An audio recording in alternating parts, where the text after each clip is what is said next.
The views and opinions expressed by the host and our guests do not state or reflect those of the T and MZ show.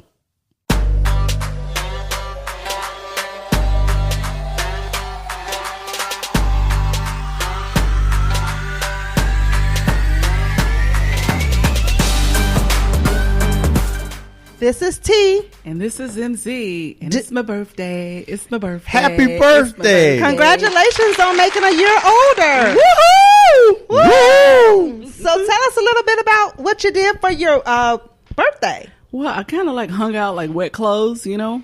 I did a little of this and a little of that. I had a beautiful dinner with some beautiful friends and hung out in this really ritzy place and ate lots of expensive food. It was off the chain, and then I went dancing, and then I got in a fight afterwards. It was all You got in a fight? Oh, wow. Wait a minute. Wow. Well, before we get into all of that, let's introduce our guests for today. Today we'll have Josh joining us. Josh is back. I'm back. By popular demand. I am back. Woohoo! Welcome, Josh. Hey, I'm back, man. Tell the program director I apologize. But I am back. What you apologizing for? Well, the program director emailed me, and he told me if I ever...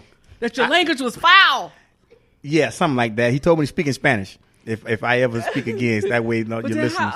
How's T and I going to understand you if you speak in Spanish? Well, you don't have... Do you have any Spanish listeners? No, Probably we not don't. yet. Yeah, well, I can say that's what he meant. Okay. Yeah. Okay. Okay, well, we're going to go back to MZ regarding her birthday. So tell us a little bit more about what happened. No. Tell us about this fight. I don't care about all those stuff. I don't care about no balloons. It was no fight. It was just a misunderstanding. I ran into a relative at the last place we went at 1 o'clock in the morning. Did you owe him some money or something? No, he was a little disgusted by the way I was dressed. Oh, you was for lack of better words, were you inappropriate? For him, for my nephew, I wasn't, but I was slamming myself. Yeah, What did you have on? doing it. She was I just had doing one it. shoulder out, and my back was out, and it was really short.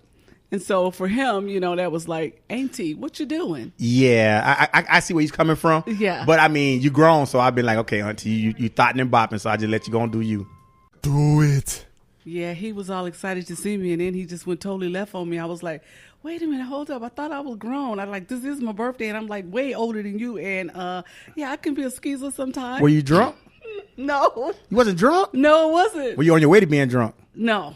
Oh. It was the end of the evening. Did you have any inappropriate gropes? No. Nobody groped you? Nobody groped Well, me. your dress wasn't all that then. Well, we were sitting in the car. He saw me sitting in the car. Oh. And so we didn't even go into the club. Did you have any undergarments on? Did you see? Of course I had under. Why you asking me? Well, I'm saying because sometimes women wear those type of dresses, they don't wear all that stuff. So maybe he would have saw, boom, I saw my aunties. Ah. No, it was just the fact that his auntie was like fly, and he knew that. Fly? Yeah, fly. I was looking good. How did I look? I don't know. I Bloom, didn't bloom, see bloom. They say you look pretty good. Nice. All right. She did. She but did. for him, it was like over the top because I'm auntie. It's like seeing your grandmother out in a miniskirt, right? I don't know. My grandma, my grandma does it, do it. Yeah, another one of those. I give her one more of those. Give her one more of those. I know that's right. So it was a good birthday. The good birthday. As it continues today, continuing to be good. Because this is the actual day. It's the 29th. Today's your actual birthday. Yeah. Oh, happy birthday. Happy birthday. Wow. Happy birthday. Okay. Thank you. At the tender age of what, 37? Congratulations. Congratulations. Congratulations are in order. 35 and holding. 35 and holding. That's okay. Nothing wrong with that. Yeah. That's what the plane said that crashed. He was holding the pattern. He was in a holding pattern, and boom. Everybody dead. So don't hold on too long. Hold on. You better let go. Straighten it out. Okay, Josh. You don't want to be in a holding pattern. Right. Okay, Josh. So we got a question for you. Oh, man. You ready? I don't know. Program director made me sign some stuff. So I don't know. Well, we're going to just keep it clean, right, Josh? As clean as you can, right? Yeah. Good. Well, y'all know I'm from South Florida. We have a guy down named by Luke Skywalker. Y'all know him, Uncle Luke. And he had a thing called Nasty As You Want to Be. I'm kind of like Luke, so. Well, ain't no Dolomites up in here. Dolomite came out. Eddie Murphy knew Dolomite. Y'all see I him? saw it It's out. It's out. It's out? It's on Yeah, Netflix. it's on Do you see how he looked? Yeah, Like he was smoking. Yeah, I mean, And I ain't talking about cigarettes. I don't know the story behind Dolomite, so I ain't talking about Dolomite. I'm talking about Eddie. Yeah, I mean, I don't know if Eddie he was probably supposed to was be looking smoking. like that. No, not because you seen Dolomite in the 70s? No, I did not. That's You what never I'm seen saying. the real Dolomite? No. Well, he was buff. He was about 6'3", about 250 pounds. Eddie was like 5'10", 138. Oh, okay. Eddie's That's ain't Dolomite. That's Dolafright. Oh, But we ain't gonna talk about Eddie because you know I'm about to get Now, let me- famous. let- I might need Eddie. So right, y'all- you y'all- might- we you gonna might talk need about Eddie. But I let love me you, tell Eddie. Now, did you all get a chance to listen to Kanye new CD album? Yeah. It's good. Yeah, I actually like it. It's to be I honest like with you. two songs, God Is and Follow Jesus. Yeah, but yeah, do all that. And you'll be blessed. TD Jake say everybody be blessed. Just follow, just do that and get Josh, lots you of money. atheist? Am I atheist? Do you believe in God? No. We're not gonna have this conversation. Okay. No. But I do believe in That's all I God. ask. Love God. All right. Love God. So what do you have to ask me today? Why are men great until they gotta be great?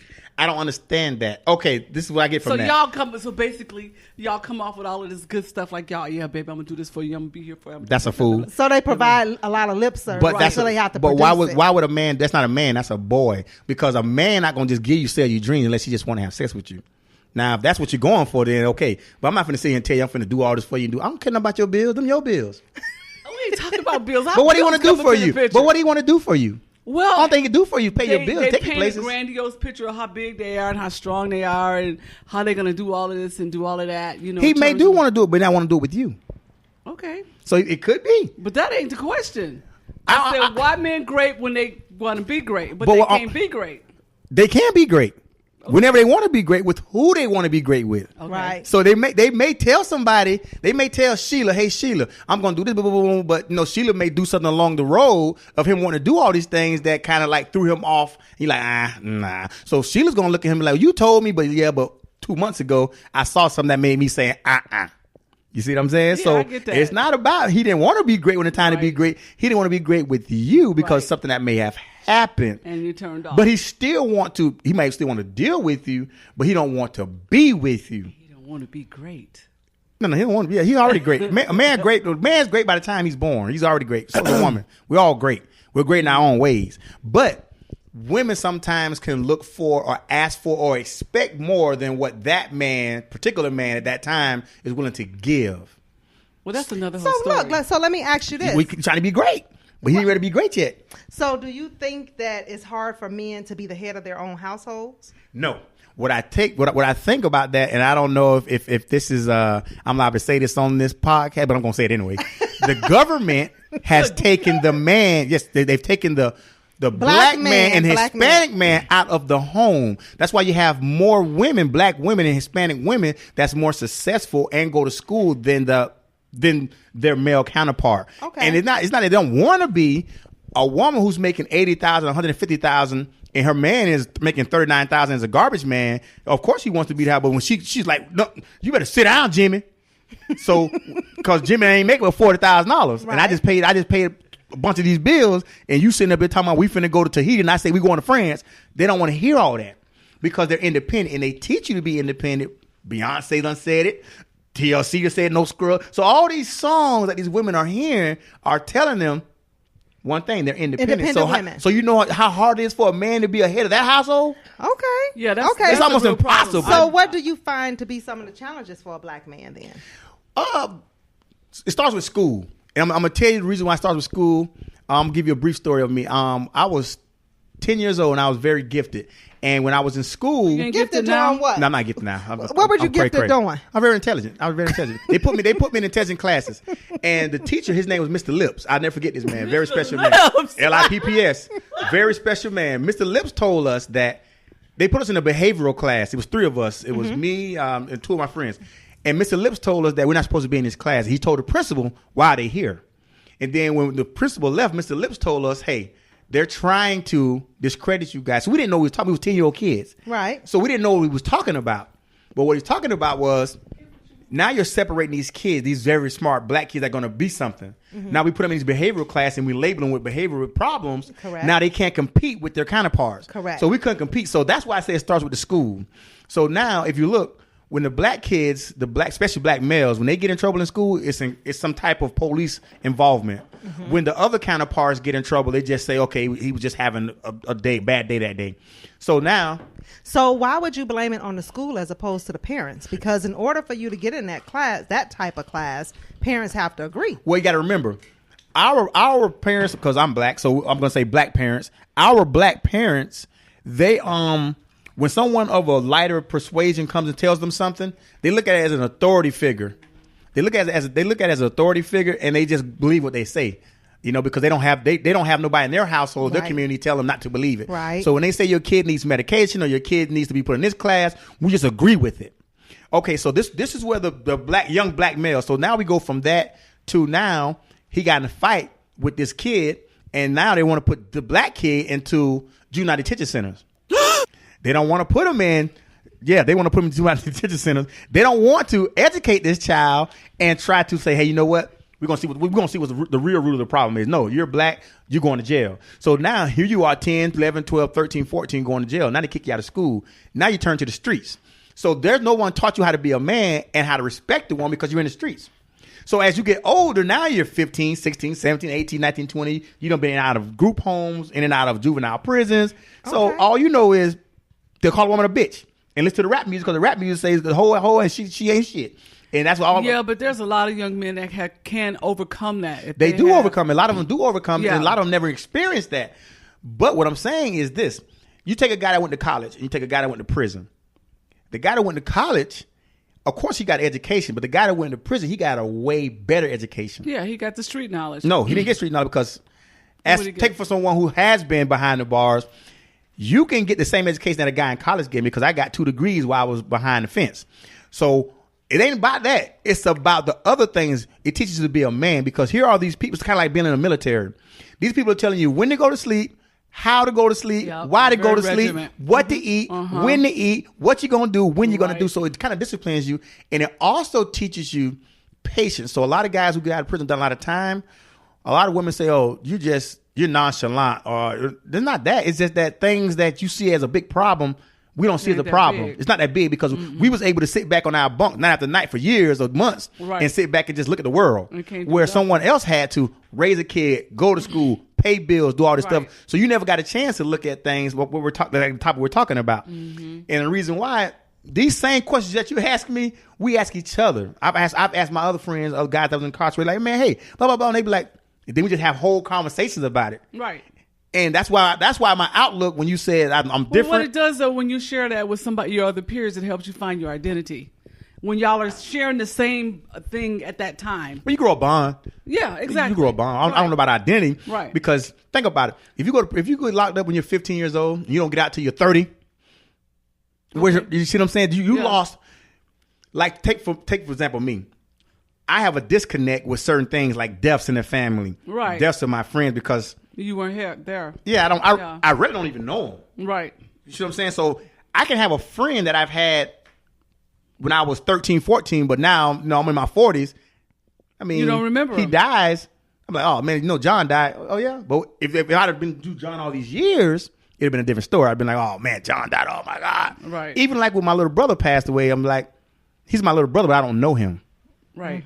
He's still my brother. But I don't know. Last time I saw him, he was 8. He was disconnected. You don't have a bonding I don't have the bonding time. So he was 8 years old. And I haven't seen him since he was 8. He died at 32. Oh, wow. So you got to think about it. Dang. Someone else would be distraught. Me, I was like, oh, okay. I mean, it's my brother, but doesn't hit. Now, someone I was in prison with that I was close with, if they passed away. Because you see him every day. Yeah, that's right. That was that's understandable. That's my man there. Like, oh, man. No, his family. I had guys whose family used to come see me. My family never came, but my other people's family came. Nobody came to see you, Josh. Nah, they wasn't. They say I was. I'm telling you what my family told me when I got out. They told me that I was too smart to go to prison and waste my life, so they're not coming to see me. That's what they told me. Now I don't know if that's true. Were they right? Well, that might have been right. I don't know. You got your degrees. They ain't have no money. That's what I like. They couldn't make that long ride. Make that long ride. So they made up an excuse. Yeah, I take that. I take an excuse. It just that's hard for guys that's incarcerated or guys in the military, especially guys who did a long time. you know that they should never work. You get institutionalized. No, that's not true. That's a myth. True, because I had a nephew that was in prison from like when he was 16 till 55. He died in prison. If I'd have never told you I never went to prison, you'd have never knew it. That's correct. You'd have never knew it. I would not have. Well, you'd have never knew it. No. And most of the guys that I interact with, you never know. When I say institutionalized, I mean the fact that they got out. Like when he was about 22, he got out. He knew nothing about a telephone. I mean, a cell phone, all the microwaves, and he had spent his whole life in prison, and he knew nothing about what had gone on in the world since he had been locked up. So when he got out, he felt out of place, and he ended up doing something else just so he could go back. I had a cousin that did the same thing. Okay, I'm gonna tell you. I don't know about like in other states because I was in Florida. I'm from Florida, but when I was incarcerated in Florida, they let you. An older guy told me, say, listen, son. When you go in there, they give you an aptitude test to find out how smart you are and what job placement. So a lot of guys do be smart, but they Christmas tree those tests. So they're like, oh man, I ain't got to have any books. So they Christmas tree the test. They get old job cleaning toilets or cleaning, bath, whatever it may be. Where I got jobs as school teacher, I got jobs in a library and in medical. So the thing I was able to do, I had access to computers. When did you go? I was typing. What year did you 1991. Go? Okay, so I had you access. went way before him. He went like in the 70s. Well, think about it. It was different. It was different, but think about it. When I got out, me and my cousin went for a job interview. They had a typing class. It was for, you know how to do it. I know I do it because I did it in there. She's know. been free her whole life. I know. She had access to computers, but she didn't know how to do it because she never typed. They allowed you to do more than the average prison. No. They all have. This is what I'm saying. You Everybody have don't opportunities to exercise do it, it. though. They don't exercise. When I went to college in there, it wasn't because I sought it out. It's because they offered it, and I said, I want to do it. What the other dudes were saying, they just want to get tattoos and play basketball and smoke a cigarette. So okay. It's a different story. So how does that affect you now when you go to look for a job? Do you put that on your job application? I don't look for a job. I don't want no job. Okay, so how does that affect you I'm an in entrepreneur. your life now? They ain't get nobody like me no job. You can't get one. I'm a goon. They ain't give me no job. They gonna look at me like I'm crazy. They don't know me, but when they do my record, when they do my background check, they're like, "Oh my god, okay. Oh my god, we're not hiring you." They don't know, but they don't know me. No, they know what they see on the paper. Well, That's a different story. An opportunity after they see that. So you got to seize your own opportunity. So you don't wait for nobody. I never understood that. They're not hiring me. So what? Who cares? So how does that affect your outlook on life? And well, now that is a different story. That's why I'm easily able to walk away from things. It doesn't bother me. Like if I see something going a certain way, nah. Why? Because the worst thing that could happen has happened. That ain't the worst thing. Worst thing, you be blind or paralyzed or crippled or something like that. Well, that ain't one of the worst. Being in prison is not a bad thing. I don't want nobody to go. But let me tell you something. I don't. My best friends. Listen what I'm saying. My best friends and my relationship that I got from prison. Some of these dudes, hell, 3 of them are multimillionaires down in Florida. They got a lot going on. Like they doing it. Okay. And if you think of a lot of people, I could start naming people.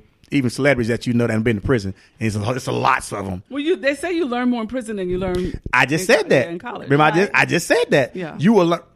Think about it. You're dealing with guys from prison. T. No, y'all too old now. Y'all too old now. Too old. Y'all too old. You gotta go young. Yeah, you gotta go young. I ain't going to prison. I never wanted to be there. This is my personal opinion. I think every male adult. And don't say you think they all should go to prison. Yes. No. Listen what I'm saying. I think they all should either go to prison and not have no felonies, stop from doing anything, or go to the military. Because you have to. Good. It's not good because it teaches you the same thing to some extent. Yeah. Prison gonna teach you. Oh, listen, prison teaches a lot. Like I see stuff like you wouldn't see. Like, somebody call security. You better call them. Hey, you have to. Me and you could be walking down the sidewalk, and I see things that you won't see because you've lived your life just free and just. That's the same with a military person. No. Yes, it is. They walk into a room and they look all around. They think somebody. They're looking for who's about to attack them. Because they do the same. They thing. done seen bodies blown up and stuff, so they looking for terrorists. I'm looking for something different. I'm looking for something. I can tell when a guy's gay, and you probably couldn't. That's true. I can just see it. I got bad gaydar. I can see it. I know. I can see it. I'd be like, bingo. And you'd be like, wow. What? No, not him. I should have had you that night that dude jumped out the bushes on me. No. Why? So I can run faster than you? No. that was what's going to happen. I would know I wouldn't have. I'd have found this out when you told me about it. Because I'm out of the bushes. That means 2 people dead. No, 1. No guy jump out of no bush. That don't even sound right unless you playing some role playing marriage type stuff. But other than that, no. Run fast. But I'm going to say this, guys. That's a him downstairs. Listen, That's a him downstairs. yeah, eat What milk that and cookies. Let me What's that see. mean? Let me see. You heard my man. Let me see. You heard my man Bernie Mac. We said milk down, eat milk. No, I don't. You What never that heard mean? Bernie Mac say that? No. You remember when Bernie Mac stand up? He said that he had the little gay nephew and he's downstairs. Oh, so say, you think that's a little him gay downstairs nephew? eating milk cookies? Downstairs eating milk cookies. That was so funny. Cookies. That milk cookies right there. Milk and cookies? All day long. Oh, wow. Okay. All day long. I see a 15 million of them in Atlanta. Wow. Yeah, just like that. You'll never know it. Yeah, But they- you never know. Yeah, you will. You see it because you can't contain certain things. Right. Certain things just come out. One thing, boy, what's wrong with you? you done seen it. You've seen it. But what I'm saying, it's hard for when you say guys will do something great until it's time to be great. The reason why I say that, and I told you before, it's hard for men. I won't say commitment, but men are conquerors. Yes. So we like to Challenge. We like not even a challenge. It don't have to be a challenge because most women to men aren't a challenge. It's just that's just what it is. We're not challenged. It's just that if you gave every woman in the world a man, it'll still be billions of women without nobody. That That's would be true. true. So with that being said, so we No, gave every man, we gave everybody. No, that's not correct. Because if every man was out of prison and all around the world, I just said all men. It doesn't matter where they at. I just said if you gave every woman a man, it still have a bunch of It's women still gonna be with women. no man. Yeah, I because don't know. we're overpopulated. You're We way all over the overpopulated. earth. It's all Yeah. over the It's earth. 4-1. Yes, Okay. it's overpopulated. It's 4-1. All right. So My bad. Statistician came in and said 8-1. So it's 8-1. So if all women, I don't care what, if all men was straight and all y'all got a woman. I mean, all y'all got a man. You're still gonna have 8-1. billions of women. billions. screwed. So why you think those women be trying so hard to get your man? They Woo, do, don't I'll they? take your man. That was a song too. Yeah. A bunch of songs. Everybody done made a song about it. Even the gay man made a song. Take your man. Take your man. Take your man. All right, so but we we're gonna need a go ahead and break take on a that. break, and right. we'll be right back with the T and MZ show. Hey. Filled, you big dummy.